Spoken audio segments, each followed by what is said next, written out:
Welcome, boys and girls.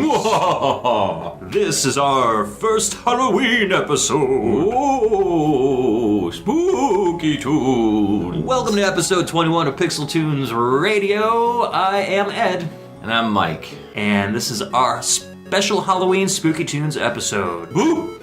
So we just released our Castlevania episode last week, so this is a little kind of a special thing we're doing right now. Yeah, it's a little bit of a present, a Halloween gift, if you will, a trick or a treat, you decide. Absolutely. So we've picked some of our favorite spooky tracks from spooky games. And so we originally started out trying to figure out whether or not we wanted to do just completely horror titles or spooky tracks from games that might not necessarily be a horror title. And I think we only ended up with like one track from a game that's not exactly a horror title. So, but for the most part, these are all very scary games. They're excellent companions to your Halloween night if you don't have any plans, which would be kind of sad, but you can spend it playing spooky games. Or heck, just put our podcast on for the trick-or-treaters coming to your house tonight. And you know what? I will give you a Reese's Pieces peanut butter cup if you can count how many times we say spooky. Yeah, I'd like to see that. Yeah? Yeah. Listeners, count up our spookies. You mean count up our spookies? Oh, count up our spookies. Going off the rails as usual. Oh my. So, what are some of your favorite frightening games, Michael? Castlevania? Well, yeah, we did that. Yeah, we did a whole episode on Castlevania. Hey, listen, if it was up to me, this would have been Castlevania Part 2. Yeah, we'll do that eventually. But, no, I would say, a lot of the games that we've played here, some I've played, some I haven't played. I would say Resident Evil was pretty big for me. I know we're not playing that one, so, you don't turn it off just yet, because we got some good stuff. Silent Hill 2, that was pretty scary for me. I've only played that one of the series. I own 3, I still haven't played it. It's really good. Is it good? Really I know you're a big fan of the Silent Hill series. Yep. As for myself, I've always been kind of a fan of like the creepy games. So action games that have a horror theme to it, I'm pretty into. But I really like the psychological horror kind of games. Like some of the ones that we'll be playing, like Amnesia, The Dark Descent, the Clock Tower, yeah. Just stuff that kind of messes with your head. Stuff that really is based on survival, where the character, him or herself, is very powerless against the enemies, and you kind of have to use your brain to beat the game. I find those a lot scarier than, you're a dude with a knife and you're chopping down zombies by the hundreds, like Oni-Chanbara or something like that, where you're... I don't really... those games are more campy than creepy. Right, they have a horror theme, but they're not exactly built for scares. They're not spooky. Exactly. So the first game we're going to play a track from is Vi, or Vay. I don't even know how to pronounce this one. I think it's Vi. V-A-Y. Yeah. Vi? We'll call it Vi. Vi. This is a Sega CD game that's actually pretty hard to find. It's pretty expensive when you try to find it. It's a fairly generic RPG, but it was picked up by Working Designs, who did the translations, and so of course they released their special foil. Oh, they do some amazing packaging. Yeah, and they have great manuals, too. They really explain the game and the story very well. The translations from Working Designs were always phenomenal. This track plays during the last dungeon, and the last dungeon is right out of an H.R. Geiger painting. The game itself is, fairly generic. You're just going through castles and caves and stuff like that, but when you get here, it just looks like you're all of a sudden like in an Aliens movie for some reason. And this track that plays is a CD audio track, and it's like a cross between like the Halloween movie soundtrack and Thriller mixed with like a little Darkstalkers. It's kind of a dancey tune, but it really kind of evokes a very scary movie feel to it. It was written by Shigeki Sako, who there's really not that much information on this composer on the internet. We know he or she did Outrun 2019, which we've played a couple tracks from in the past, and then did Vi. And then there's another composer, possibly, or the same person, who wrote music for a couple animes out there, but we're not sure if it's the same person, so... Might be. Yeah, very enigmatic, this Shigeki Sako. So let's get right to it, I say. This is called Freak You Out Spooky! from Vi on the Sega CD.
I can't believe this. I've literally went to hell and back to rescue Guinevere, and now I have to start over just to get some stupid bracelet? This is hot garbage. Oh, I mean, ye old hot garbage. Fret not, friend. Who goes there? You must be new here. I'm the announcer. Anyways, I couldn't help but overhear your plight. Are you tired of having to redo something you've already done just to make sure your task is fully completed? Oh, yeah. Well, then you need Ghouls Be Gone. Ghouls Be Gone? What's that? It's a revolutionary way to bypass challenges the first time around, allowing you to get the item or level or weapon you need the first time around. How does it work? Using nanotechnology and special ingredients that we know virtually nothing about, this magic potion gets you what you need, where you need it, to do things the right way. Let's watch. You want me to drink this? I'm not drinking this. It smells like 5-year-old candy corn and badger urine. Listen, do you want to rescue the princess or not? Okay. Guinevere, here I come.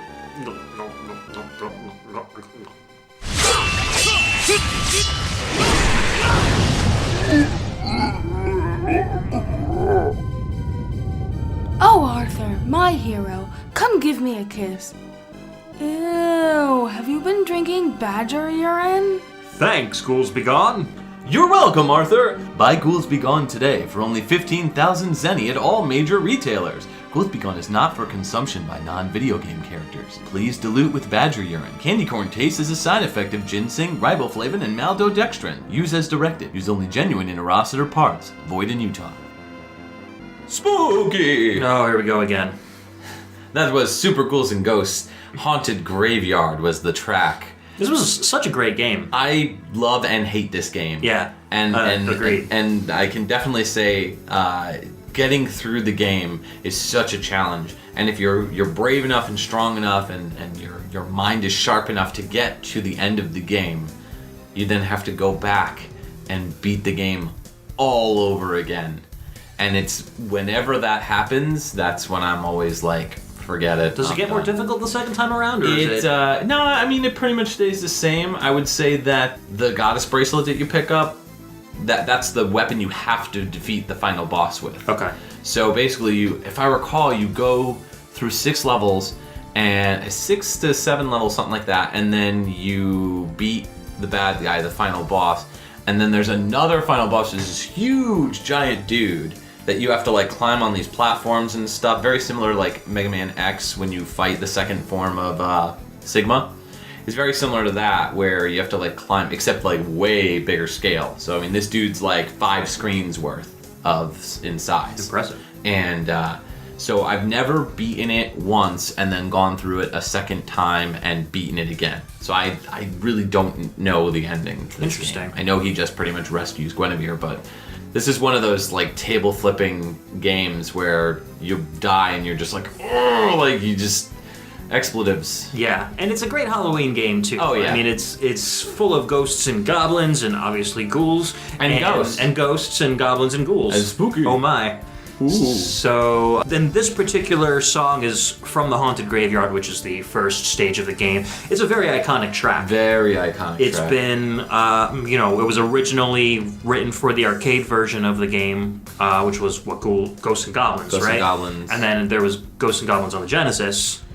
Yeah, well, there was Did that Ghouls come and first? there was I think there the was NES version. The came NES first, Ghosts version and was Goblins. Ghost and Goblins. And then there was Ghouls and Ghosts on the Genesis. Right. And then Super Ghouls and Ghosts on the Super SNES. Nintendo, yeah. And there were probably some other versions here and there for Japanese only Ultimate systems. Ghosts and Goblins for the PSP. It came out later. I mean, it's just it's a series that hasn't really gotten much attention from Capcom. I think there was also, if I recall, there was a mobile game that came out that actually allowed you to play as one of the 3 knights. You could play as Arthur, who was always been the protagonist of the game, Lancelot, and Percival. And those 3 characters are also in another Capcom game, Knights of the Round, Right. which was a really fun beat 'em up. Supposedly, what I've read about this game is that it's not a pay to win game, it's a pay to get better in the game. So kind of similar to the Contra mobile game. Yeah, where like you're paying extra money for like not additional lives, but like more so like the abilities. Like it'll make the game easier for you. Like you can buy a triple jump instead of going with just the standard second chip. So it's kind of like DLC done right in a way. Cool. Because it's like more helping you. So that's Ghouls and Ghosts. As far as the composer, Mary Yamaguchi, we've talked about her before. She's done all sorts of stuff we're not going to spend too much time on. Breath of Fire, Final Fight 2, Mega Man 5, UN Squadron and Mega Man 10, mostly staying in the whole Capcom feel. Yeah, when I was younger and I used to play this game, I used to feel like there needed to be a drum track behind this song. And after listening to it a whole bunch of times, I don't really think it needs that anymore. I think it's perfect the way it is. It's symphonic, but... Yeah, it sets up the theme and the feel of the game perfectly. I like how it's spooky, but it's also kind of... It has that action game pace to it, where it's kind of heroic and keeps you going as well. It's cool though because you play as King Arthur in a land where you're facing off pretty much against Hellspawn, and you wouldn't think that would be somewhere where you would go. It's kind of like this off-track, normal Arthurian literature sort of thing, and so you go through the game and you're just like, this is really cool. Like, I really enjoyed the game when it came out. It was too difficult for me. I mean, I didn't... No, it's hard. It's a hard game. Yeah, and timing your jumps right, like... Yeah, I used to think that maybe I just wasn't good at the game, and then as time went on and the internet started talking about video games and such, I realized that it wasn't just me, that the game was actually really brutal. Difficult, and it wasn't just like a control scheme that I sucked at, so... What was your favorite armor? I like the green armor. Golden armor, man. No, the green armor was cool.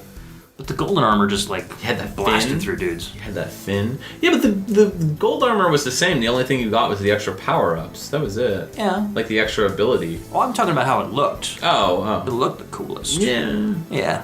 I don't remember all the armors. It's been so long since I've actually played this title.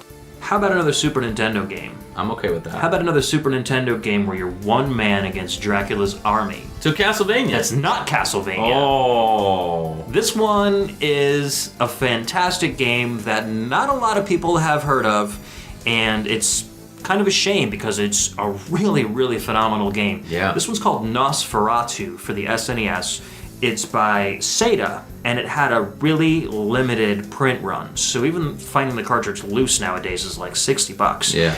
The game is absolutely dripping with atmosphere. The intro, awesome. Yeah, I just showed Mike the intro on YouTube, and the animation is just out of this world. Some of the lighting effects were really cool, and it was definitely like the scaling, the sprite scaling, just really cool stuff. Yeah, they pulled everything together very well and used a lot of the strengths of the Super Nintendo to make the graphics really cool looking. And so this one is kind of a cross between like Prince of Persia like and the original Flashback, but instead of fighting with a sword or a gun, you actually use moves from like beat 'em up games you throw like basically combo punches at the ghosts and the goblins and stuff. And so it makes for kind of a fun mix-up between an action game and kind of a strategy platforming game. I really, really enjoyed this one. The music, even though the level music is very short, it's very well composed, very atmospheric. So what I'm going to do, because most of the pieces in this game is pretty short, is kind of compile a bunch of the coolest tracks from the game into one big medley. So this one is by Masanao Akahori. And he did a lot of stuff for Sega. He did Brainlord, F1 Rock 2, Race of Champions. He composed Cybernator, which had a really good soundtrack. That was for Konami, wasn't it? That was for Konami, yeah. Yeah, that was a good game. And then more recently, he did Neketsu Toriko Burning Heroes and Burnout Dominator for the PSP, which had kind of a really good techno soundtrack. Didn't sound too much like Nosferatu at all. So I am in the process of convincing Mike to go out and buy this game so he can do it, play this game on it. It would be great for next Halloween. So everybody out there, comment and try to get Mike to buy this game. It's expensive, but together we can make it happen. Together with your donations, we can make it. I need a cool review of this game, and I need to be in this video. Spooky. So let's take a listen to my little medley of Nosferatu for the SNES. My Little Pony. My Little Pony from Nosferatu for the SNES.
Spooky. Yeah, that game is pretty freaking spooky. Spooky. So that amazing piece was from Amnesia, The Dark Descent, which is pretty well known around the internet as far as, in PC gaming circles, as one of the scariest games out there. I don't even want to talk about other games like Slender Man, which kind of rely on one jumpy scare tactic throughout the entire game. Amnesia is a first-person game where you've woken up in this castle and you're an amnesiac. You don't have a memory, you don't know who you are, you don't know why you're there, and all you know is that there are other things in this castle that want to kill you.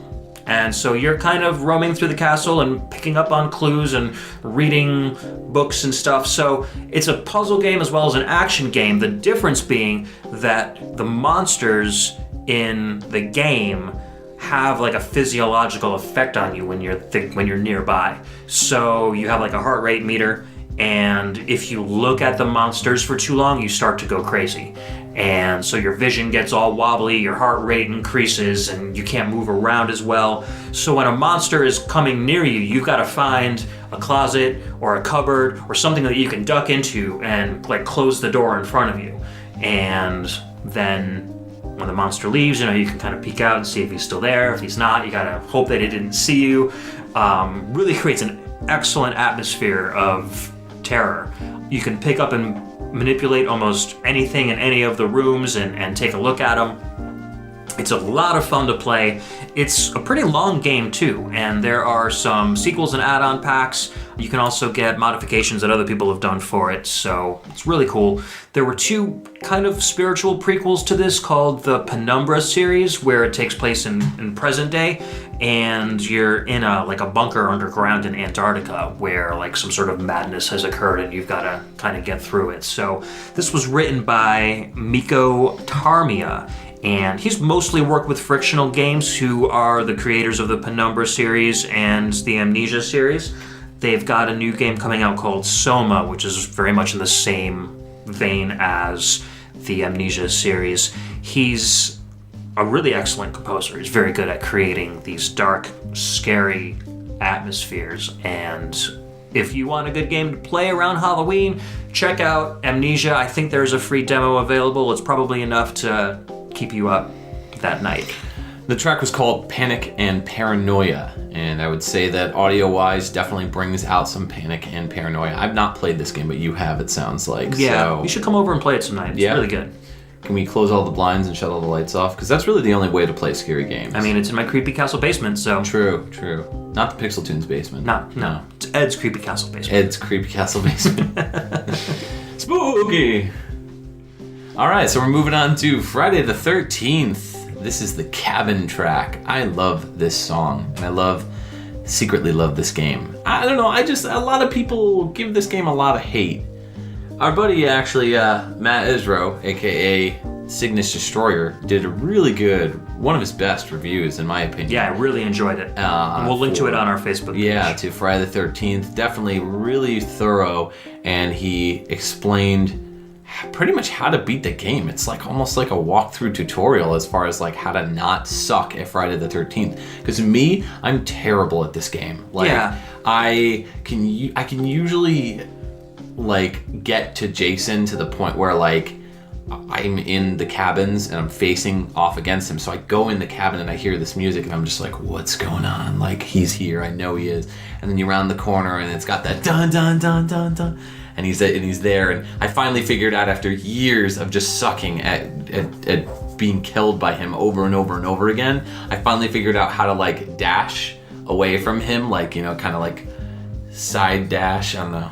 So I really dig this game. It's fun. It's not a traditional kind of game either. So you can't go into it expecting like a straight up action title because there's a lot of strategy involved. Mm-hmm. So I think that's where a lot of people got a little bit, I don't know, like a bad taste in their mouth for it because it didn't play the way that they were expecting it to play. But then once you understand the mechanics, it does become a much more enjoyable game.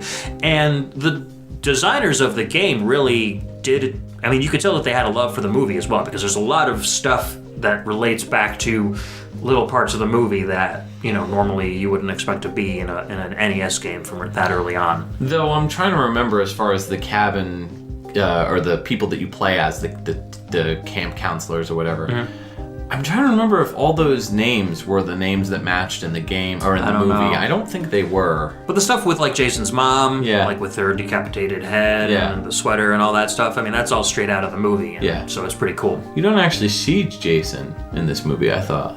Not in the first one. Not in the first one, yeah. Right. The sequels you do, but not the first one.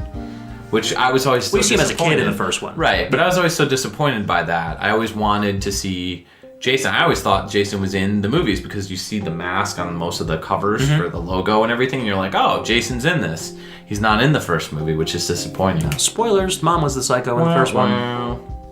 What's your favorite horror movie? My favorite horror movie? I'm not a big horror movie fan. No?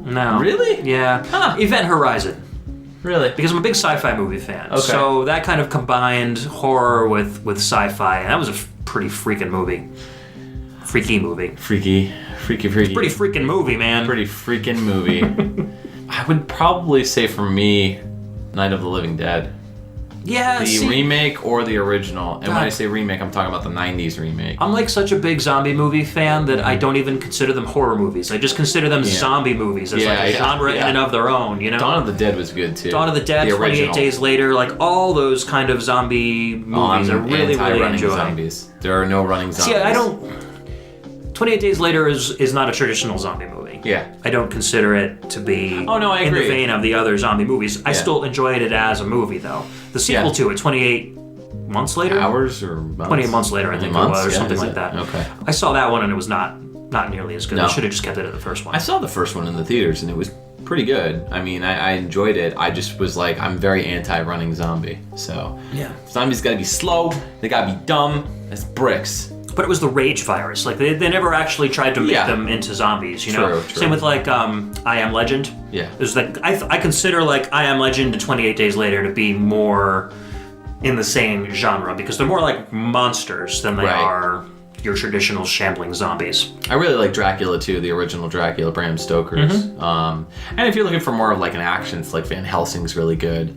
It's fun, it's a popcorn movie, it's stupid. It wasn't meant to be a real horror movie. It had horror elements, but more of an action movie. I'm a sucker for Hugh Jackman movies, but that's the closest we're going to get to a Castlevania movie. Although this new Dracula movie that just came out looks pretty good. I've not heard of this. Dracula Untold. It's, I don't have cable, so I don't see these commercials. Oh, really? Yeah, Dracula Untold. It's. I don't know. Like, he's even wearing like armor that looks like the armor that he wore in like Lords of Shadow, or even like the first Dracula movie by Francis Ford Coppola. Cool. Yeah.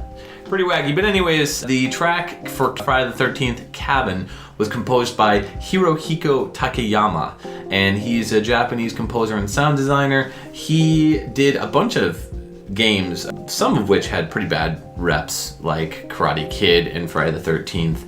He is also the only person who has composed for only 2 games that used all 8 channels of Namco's exclusive chip for the Famicom, the N163 chip. Right now he's basically a teacher, and he also writes music and publishes it on like iTunes that you can download. But apparently he's really not fond of his video game music that he has written in the past, and so he doesn't give interviews about it, he doesn't talk about it. Like, I don't know. I mean, his stuff's really great. So if you're listening to this, which I'm sure you're not, but if you're listening to this, thank you for the excellent music. We do appreciate your high quality sounds. He has done all kinds of different tracks. He's done a ton of Famicom games, most of which is all like Famicom stuff, like Adventure Romance, Legend of Dinosaurs, Gaia, Monster Truck, The Snow Princess, and he did Sunman, which, did that even come out? I think that was unreleased, right? No, all those games are unreleased. Yeah, actually all those games are unreleased. So these are all like Famicom games that people, worked on. I can tell how that would sour him, maybe. Yeah, He's little worked bit. on like a dozen games that never actually came out. oh, sorry. But for the games that did come out, Zezix had a really good soundtrack. Zezix was great. He did.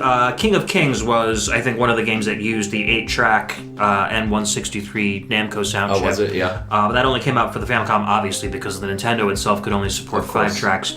And then the Lemmings Genesis soundtrack is actually really good. Is it? Yeah. You can find it on my thread on the Final Fantasy Shrine forums. I'll check it out. It doesn't sound like you'd expect anything from Lemmings at all. And it's really, really good stuff.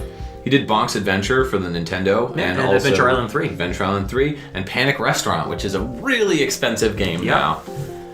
Ah, man, I wanted to check that game out. Like, I want to buy it and own it, but man, I'm not paying like $400 for it or $300. Just play the ROM. Yeah, pretty much. I mean, I don't even think the developers of that game are in existence anymore. You know what happened to them? They panicked at a restaurant? Yes. I was going to say spooky, but No. it just wouldn't work. No. There's another notch on the wall for those who are listening. Hope you're counting, kids. So anyways, dude, there's a guy with a hockey mask right behind you. Whatever. Cool. He's cool. He's your bud? He's my bud. Awesome. So listen to Jason's theme song from Friday the 13th. This is Cabin from Hirohiko Takayama.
Spooky. Yeah, that game's pretty spooky. Spooky. That was Luigi's Mansion. One of my favorite games. I love this game. This was a great game. I actually have the first print launch edition Japanese Luigi's Mansion GameCube Really? game that I got because I got a Japanese launch day GameCube before the American version came out. Was it region free? No, of course not. Yeah, I was gonna say. No, so I got a Japanese GameCube with, Yeah.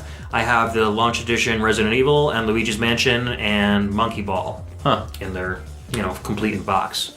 Pretty cool. I didn't actually get through Luigi's Mansion in the Japanese version because there is a lot of text in that game that I couldn't translate myself. So, some of the directions were not quite clear. But I still have the games and it's really cool. I most recently actually played through the whole thing using the Wii with my son, who really loves spooky stuff. Spooky. So he and I went through this game together. We had a lot of fun doing it. It's a great game. It is a It's great a fun game for kids. It's a fun, spooky time, not to hammer that word home, but I really enjoyed this game. And I was really bummed that it got a bad rap originally because everyone was just like, where's the new Mario game? They're expecting a Mario game. Yeah. And an action title. Yeah. So then, I don't know, this game is... It's action-y. It's like an action, but it's also kind of puzzle. Yeah.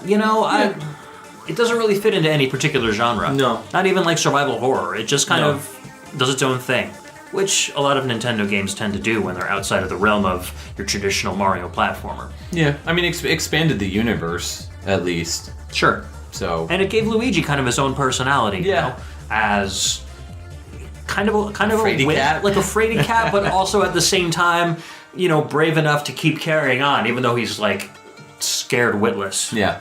So to speak. Yeah, I mean, he was trying to rescue his brother, Mario. Yeah. And that was really cool because you don't really get to rescue Mario ever. Mario! Where are you? Mario! This soundtrack was created by Kazumi Totaka, who's had a long and storied history with Nintendo. He also has a little kind of Easter egg that he adds into every single game. And for the most part, you have to let a song loop let one particular song in a game that he's worked on loop for something like 64 times or like an hour and a half. And then you'll hear this little 19-note tune that he's added into every single game. So I believe that you have to go into the gallery in Luigi's Mansion. I might be wrong on this, but you have to go into a particular area of the game, let the music play, and then after a certain number of loops, you'll hear Totaka's song. I think it also appears in a couple of the Zelda games. We'll play it on the. We'll try to track it down, see if we could play it on the channel on Facebook. It's been confirmed in Luigi's Mansion. Mario Paint's got it. Pikmin 2, Mario Land 2, 6 golden coins. So a lot of the really popular, all the Animal Crossing games have it because he's worked on all that. If you don't think you've ever heard a Totaka song before, you're probably wrong, because if you own a Wii, he composed all of the default Wii channel songs. Oh, okay. So like the Wii Shop channel, the photo channel, the weather channel, the vote channel, everything that is in the Wii itself, he's made the music for. So yeah, he's definitely got a lot of play on his tunes. Shinobu Tanaka also worked on this game. He hasn't done too much with Nintendo, but what he has done has been pretty high profile. He's done Mario Kart DS, Double Dash, Super Smash Bros. Brawl, Animal Crossing, and Mario Sunshine. So I'm sure if he worked on Brawl, he's probably working on the new Wii U Smash Brothers as well. Tons of Nintendo stuff. Yeah, so that's a cute game. That was more of a medley of a lot of the different tracks you can hear. I really like that Haunted Halls track where Luigi's kind of singing over it. Yeah, that's the best track. Yeah, Charles Martinet, who is the voice of Luigi and Mario, he's a super funny dude. Yeah, he is. He's got his own Instagram channel where he kind of puts figures of Mario and Luigi in front of the camera and like makes them have little like sound effects and like talking about like street like if Charles Martinet is walking down the street and there's a street performer, he'll like hold Mario and Luigi up in front of the camera and like have Mario and Luigi talk about like the street performer and like it's really, really cool. You should really check it out. Yeah. So what's the next track we're going into? We're gonna play a track from Clock Tower. This game's so spooky. Yeah. Spooky. Yes. It's the Super Nintendo version of the game. Beat that dead horse. Yeah, Hey, listen, I'm not giving away all that candy. Right on. So, Clock Tower, this was a really scary game, and it was one of the first. Well, we never got this game in America, but you can easily find any reproduction copies of it. There's plenty of ROMs if you're gonna float that boat. I don't know. Wait, what? Sink it. I don't know. If that floats your boat, is that what you meant to say? It's basically this game that takes huge inspiration from some of the Dario Argento horror films, such as Suspiria, Creepers. Creepers is a movie that actually stars a really, really young Jennifer Connelly. And this game pretty much took her image and used it in the game. I mean, like, you look at it and you're like, that's Jennifer Connelly, like, without a doubt. So it's a really creepy game where you have to run away. You're in this house, this giant house, and you're basically escaping from this guy called the Scissor Man. Bobby the Scissor Man. Here goes the Scissor Man. And he has no relation to Spoon Man. Or the Snickle Man from Homestar Runner. There goes the Scissor Man. He's just giant, this little creepy boy who's like all facially distorted and messed up, like he's got something wrong with him. And he has these giant scissors these garden shears that he just uses that, chases you down with. And so there's a long... I haven't really sat down and played through the game like all the way through, but a buddy of mine was nice enough to give me, for a really cheap price, a reproduction cart of this game. So I'm excited to play this one during this holiday season of Halloween. So the tracks that we're going to talk about, this track is called Don't Cry Jennifer.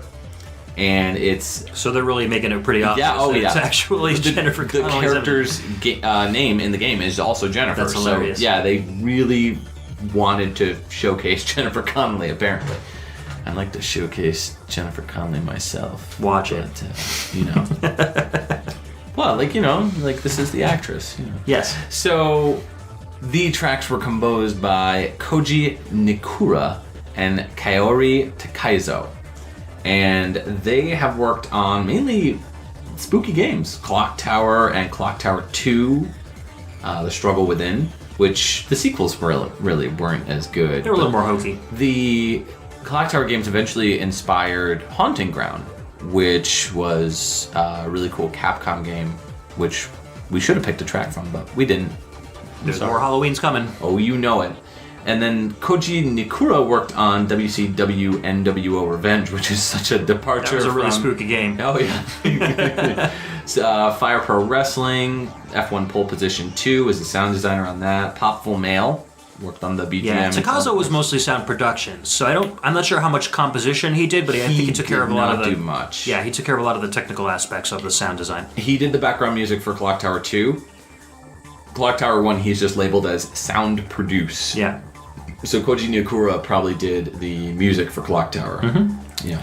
And the music is very kind of unique for Super Nintendo. It's really like cinematic. I think the music is just as inspired by Argento's movies as the game was. Well, Goblin did all the music, or most of the music, for Dario Argento movies. Yeah, and this kind of has a very spacey, rock feel to it. Absolutely. And I actually saw Goblin last year. I know, I wanted to go to it. Oh, it was so good. It was such a good show. And they had this, weird, creepy but hot girl come out, and, she was, dancing around in, this, gypsy outfit or whatever. It was, the weirdest thing. I don't remember what I had to do that night, but I really wanted to go. They had, on the screen... First off, they did it in a church, which is the weirdest thing, because I'm sitting at the pews, and I'm Jewish, mind you. I'm sitting at the pews, and I'm just we're watching Goblin, who does a bunch of horror movies, and they actually put video footage of the horror movies on the screen while you're listening to this awesome band. And the band Zombie was there too. They do some amazing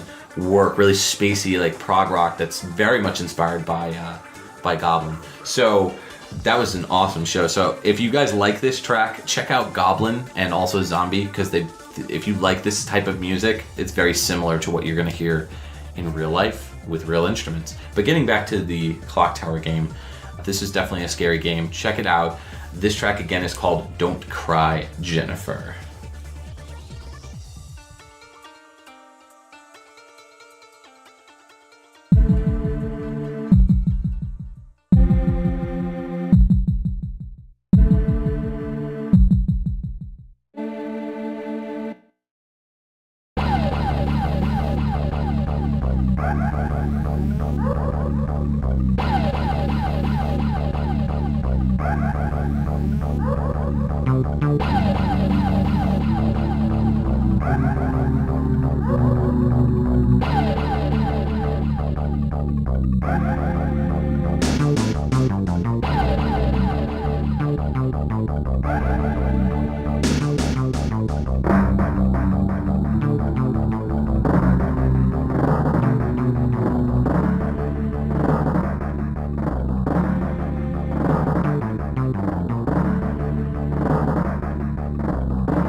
whispering hand in hand,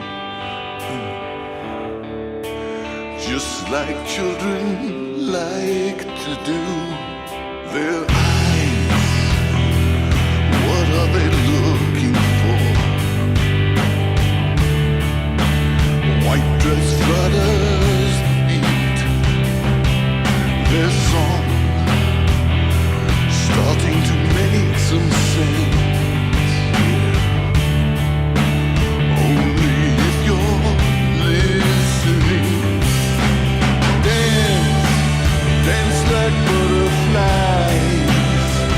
Shadows appear right before my eyes.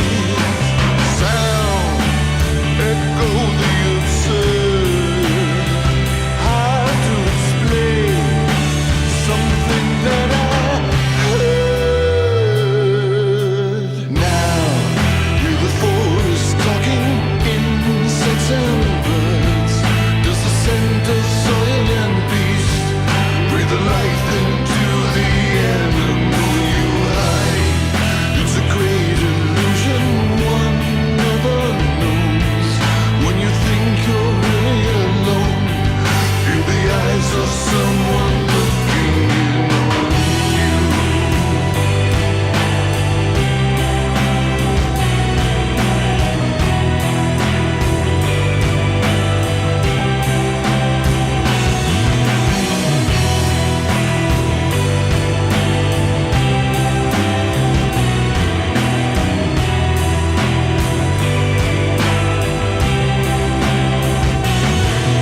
Again, see how the children play. Red moon colors the trees, their feet, innocent rustling sounds. Oh, playful dreamlike fantasies. Dance, dance like butterflies.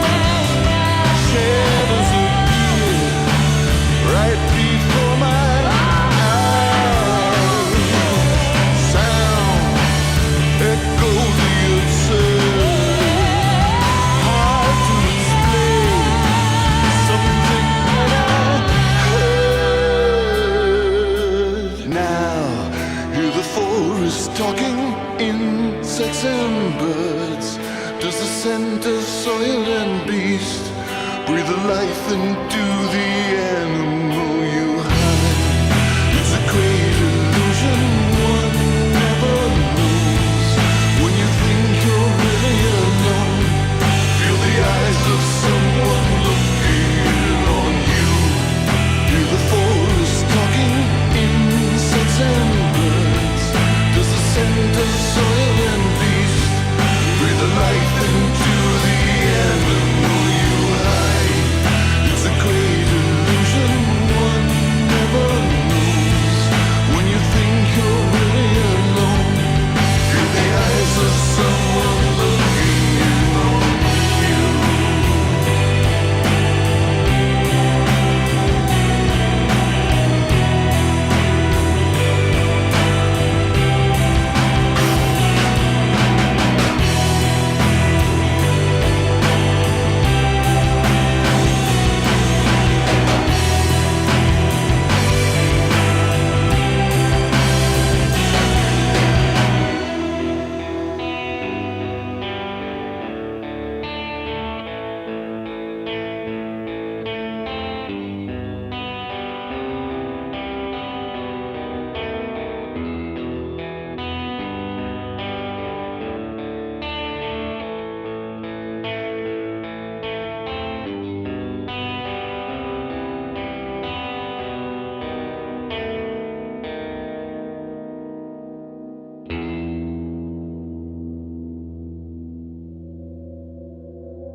Harry Mason's car flipped 3 times when he swerved to avoid hitting a pedestrian.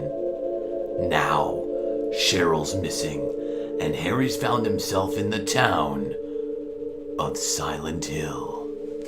Cheryl! Cheryl! Where are you? God, this fog is so thick, I can't see anything. Maybe she went into this police station to wait for me. Cheryl! Where are you? Where is everybody? This whole town is empty.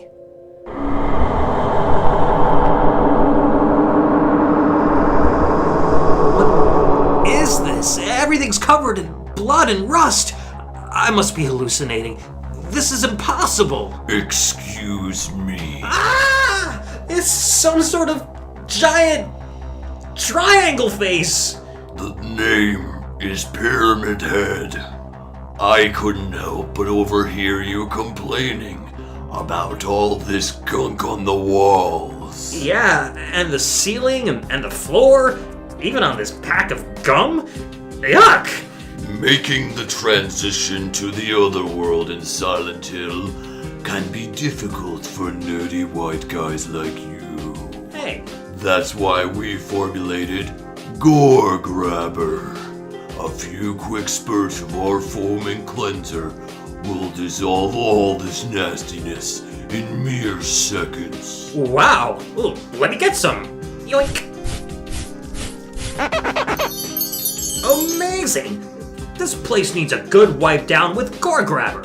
Thanks, Triangle Face. Pyramid Head! Don't you have a daughter to save or something? She was always pretty annoying anyways, and she never cleaned as well as this. Gore Grabber! Available in Silent Hill, Ashfield, and the back of Triangle Face's creepy van. That's Pyramid Head! Welcome back to PixelTunes Radio. That was a scary game from Don't you mean a spooky game? talk about beating a dead horse. Oh, man. Throwing it back at me. Yeah, you know. Yes. I mean, it's me. I couldn't do a spooky game podcast without Silent Hill. True. So this was from Silent Hill 4, The Room. Talk about a secret David Bowie track. Yeah, no, this was voiced by Joe Ramersa, who kind of joined in with Akira Yamaoka and Mary Elizabeth McGlynn on the third Silent Hill game. And so he's a drummer and a singer. He's also done a lot of voice work for anime as well. As David Bowie? Yeah, he does sound a lot like David Bowie. So this one's called Cradle of Forest. It's, kind of a spooky rock track, and the lyrics are more spooky than the actual song is. The premise behind Silent Hill 4 is that you're just this normal guy who's moved into this apartment in Ashfield, which is near Silent Hill, and then one day you wake up to find that your door has been completely chained shut, and that you can't escape your apartment. God, Mom. Yeah. Well, the scarier thing is that you live by yourself, so nobody else could have done it. Your mom did it. There are mother issues in the game. It was actually you bring that up. Your mom. My mom went. Your mom a video game specifically did it. character into his virtual apartment. Yes. All I remember about this game is the screenshots that I saw online for it, and there was this one image that struck me. It was like the creepiest thing. It was this really scarred up giant face. Do you know what I'm talking about? Yeah. Tell me what's up with that. Was that like, it's in a... So you're walking around and... Towards the end of the game, it's in a hospital. Okay. It's just kind of a jump scare room. It doesn't really have much to do with the game itself. Okay. But you're kind of, looking at all these rooms in this hospital, going to all these hospital rooms, and then you enter this one room, and then there's this just giant face that's like coming out of the wall. Yeah. And its eyes follow you as you walk around. And it's meant to be like just really creepy and it doesn't really have too much, so you can't interact with the face at all. It's just kind of candy corn or something. There. No. Supposedly, in Silent Hill, the whole concept behind why everything has gone creepy and evil is because it's like the machinations of a child, and it's like their mommy daddy issues or abandonment issues like manifesting themselves, and that's why all the enemies, all the creepy stuff that goes on has something to do with the psychology going on behind like the child's difficulties with life. or how they were killed, or whatever it is. So It makes it sound a lot lamer than it really is. well, if you think about a lot of the spookiest horror movies, a lot of that, like Children of the Corn and stuff like that, it's all like Children of the Candy kids. Corn. The kids, man. The kids go crazy and psychic powers muck everything up. Stupid dumb kids and their psychic powers. Yeah, so you can actually, if you enjoyed this song, go to YouTube, and it's a YouTube channel called A Foggy Place. All one word, no punctuation.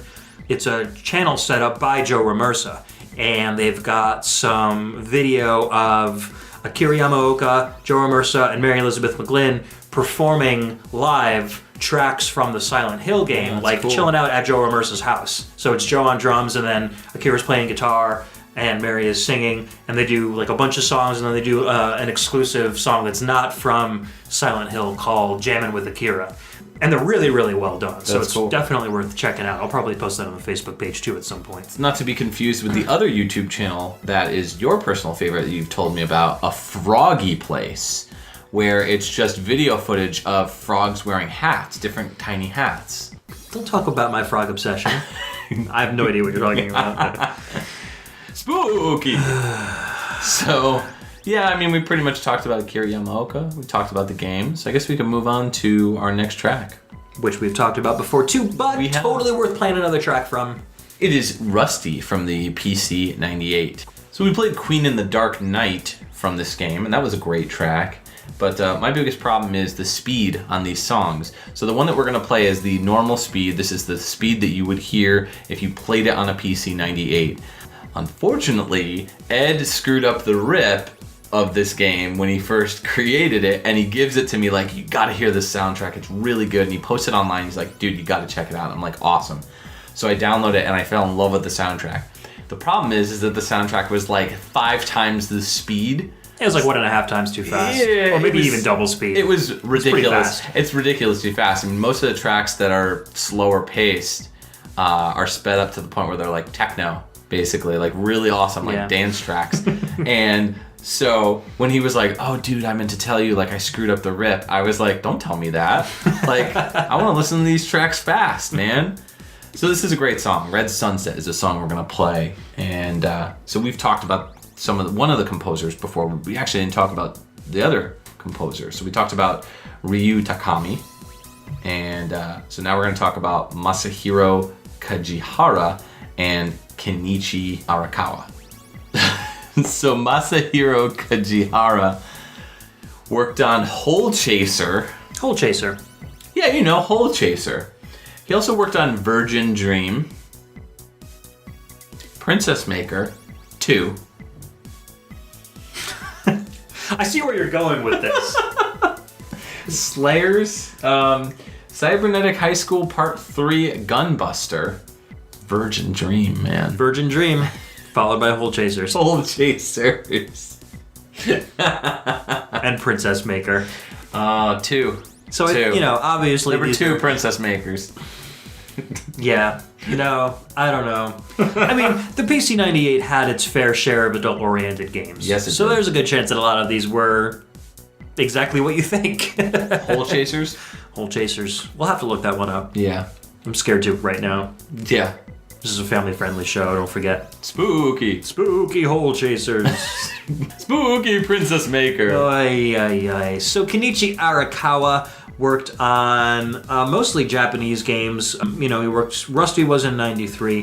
He worked on Totsugeki Mix, Homa Hunter Lime Special Collection, Volumes 1 and 2, Dragon Seeds, Metal Saga, and Operation Darkness, none of which I think ever saw light of day in the UK or the United States. No, of course not. It's PC 98 we're talking about. Well, I don't know if all these games are PC 98. I'm just going by this little list here on this thing I call the internet. Internet. Yeah. Spooky. I don't know. So anyways, this song is, well, the game itself obviously draws a lot from Castlevania, almost entirely. Pretty much. And so this song itself is also very Castlevania sounding. I would say it's Castlevania with boobs. That's Rusty. This song is Castlevania with boobs? Yeah. Yeah, I think so. Okay. Yeah. Well, every enemy in the game has boobs. Like every final enemy of each stage has boobs. Yeah, it's true. So, it's, Again, it goes back to that whole adult-themed yeah. PC 98, PC 88. I mean, I'm okay with it. You know, it was a computer designed for productivity, and also was a pretty popular game machine. But the user base for it was much older than the kids that were playing on the NES and the Famicom and all that. So they took a little bit of their liberties with their adult material. Ain't no thing. I'm itching to play this song because I want to hear it again. So what do you say, Rusty?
Welcome back to PixelTunes Radio. That was from Dead Space. Yeah, that's one of the more modern spooky games that we've got on the show. I freaking love this game. You are not a fan. I didn't say I wasn't a fan. I've just said I haven't played it. Yeah. I played the on-rails shooter based on the game. Right? Extraction, yes. which came out on the Wii, and then was also a release alongside Came out for the PS3. the didn't it? PS3. Yeah. I think as a bonus if you got Dead Space 2 or something like that. Or it was free on PSN Plus. Or, anyways, I have it on PS3 and I've also got it on Wii. The original game is so crazy, so spooky, and just, I mean, it's beyond jump scares, because it's not really a jump scare type game. I remember I was living in an apartment with it was basically like a fraternity almost. I mean, it was an apartment where pretty much your friends would just rotate in, and it'd be like an episode of Seinfeld where, you know, your friends would just pop in all the time, like, you'll never believe this, you know? So I just picked up a 360 because one of my roommates at the time had a 360, and I had a Wii, and I really wasn't, like, I had played some of his games, and I was like, all right, you know, I'll pick up a 360. And this was one of the games that I picked up a 360 for, was Dead Space. And it was awesome to turn the lights off, shut the blinds, and start this game up. And at one point, my friend was dating this girl, and she was really into video games too. And so we would all kind of hang out, and it was like one of those things where we would call each other and be like, all right, you're gonna come over, I'm gonna play Dead Space, okay, cool. And it was like something where you could all sit down and watch one person play this game, but you can get really into it.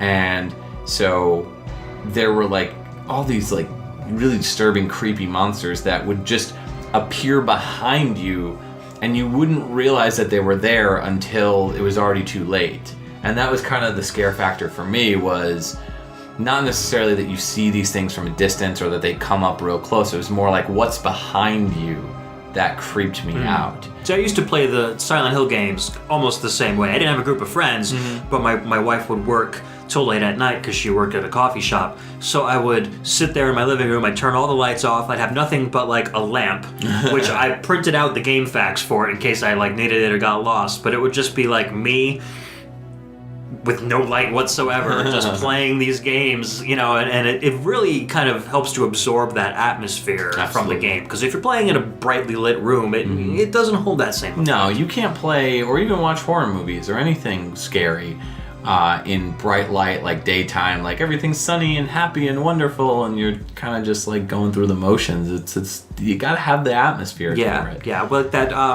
that PD game that came out, now since we're talking about horror games, the playable demo for Silent Hills, that was created by Kojima and what's his name? Hideo Kojima? Yeah, Hideo Kojima is working on the new Silent Hills. Okay. Along with the new Guillermo one. del Toro. That's right. Yeah. And so, you know, I was watching it, not knowing really what it was, and just watching it in a window, you know, on a YouTube channel or something like that. And these people are like freaking out about how scary it is, and I'm like, this doesn't really seem very scary. Until I went home and, like, you know, watched it in high def, because I don't have a PS4 yet, but watched it in high def, you know, with all the lights off in my basement, and I'm like, okay, this is freaky. So it's amazing how much that can increase the atmosphere of a game when you watch it in a certain situation. There's a lot of new games that are coming out in the near future, like The Evil Within, which I don't think is out yet. I think it's coming out soon, but that's by Shinji Mikami of Resident Evil fame. And it's kind of getting back to, which Resident Evil slowly but surely getting back into horror, or more horror aspects, like Resident Evil Revelations was pretty good. I'm not a fan of the run and gun. Yeah, Resident the action Resident Evil 5 and 6. I'm not really feeling it. 4 was excellent. Yes. 3 was good. I mean, all the Resident Evils were for the most part really, really excellent titles. But anyways, we've totally jumped ship here. Dead Space takes place on a ship.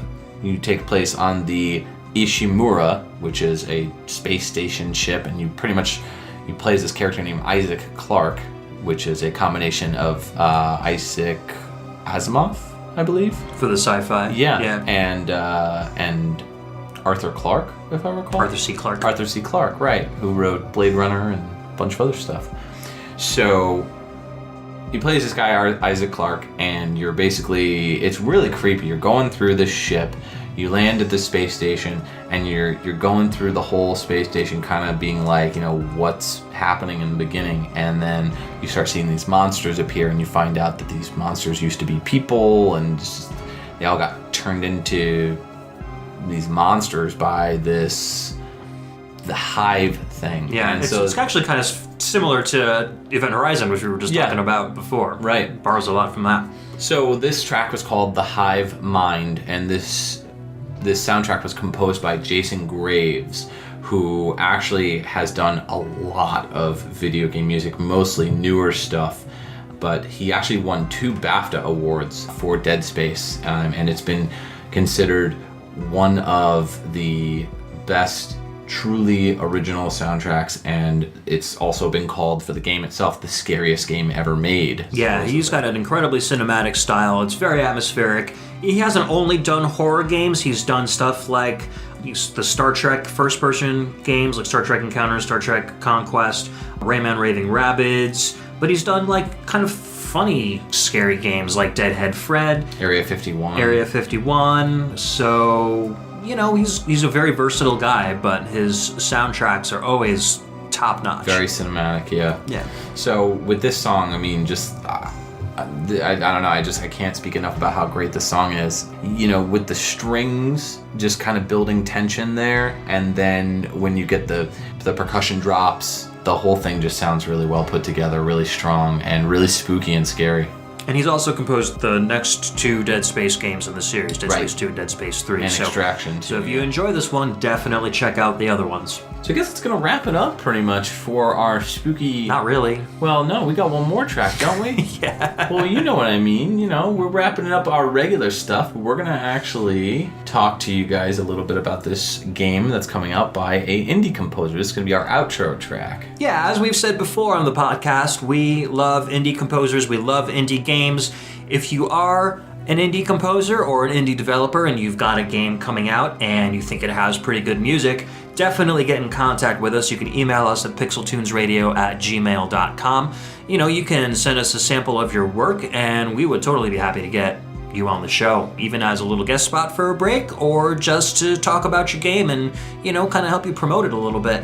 So this is a game from a developer. His name is Scare. In the past, he's released some kind of Halloween-style texture packs and sound effect packs for Minecraft, which is my son's, favoriteest game in the entire universe.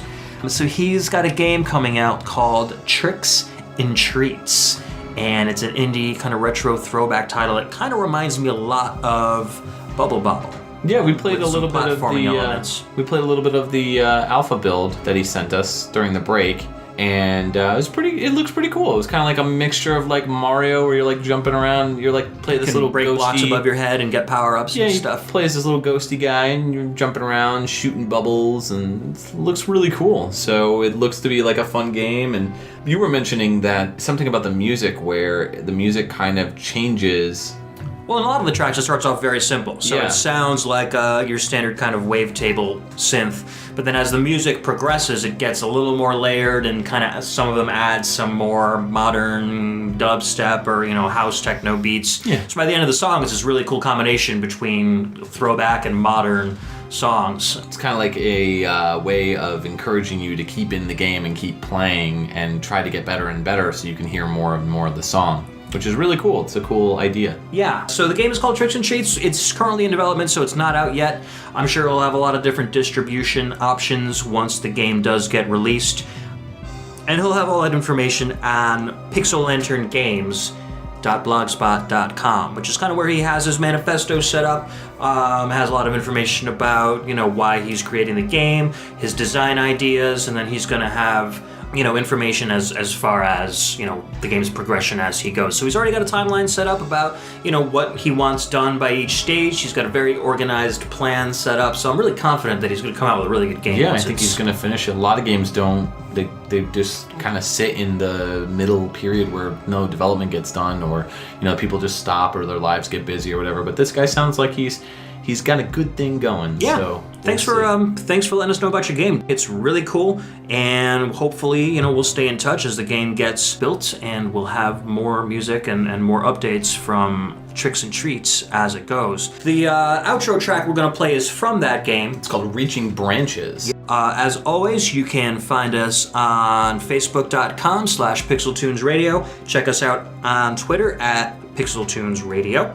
And also, of course, PixelTunesRadio.com, where you can leave comments and vote for your favorite tracks in each episode. Yeah. And then, of course, you can also watch the video portion of this, if you aren't already, at www.youtube.com/Dongold. Or if you just type in PixelTunes Radio on YouTube, you can find us there as well. Stay tuned. In 2 weeks, we're going to have the infamous in the blog circles or the podcast circles, Aaron Hickman from Retro Obscura. If you're a fan of the Retro Junkies Network, you've probably heard him on nearly all of the podcasts. So we'll have him as a guest. We'll be doing a show all about unreleased and prototype games and the music from those games. So I'm really looking forward to that one. Awesome. So again, this is Scare with music from Tricks and Treats. This is Reaching Branches. See you in 2 weeks, guys. Peace out. Go Seas. Spooky.